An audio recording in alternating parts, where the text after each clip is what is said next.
Mwanamke ambaye unapata harufu sehemu za siri, unatoka uchafu sehemu za siri na unapotezea, jua kwamba utachelewa sana kuitwa mama.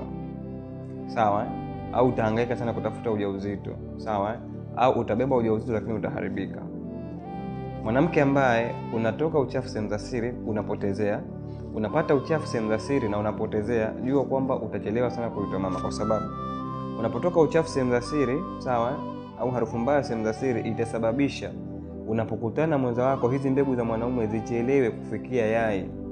Lakini pia utasababisha huu uchafu unaweza kusababisha pia kuziua mbegu za mwanaume kufikia yai. Sawa? Kwa hapa automatic kama yai itakuwa halifikiwi, utahangaika sana kuweza kubeba ujauzito.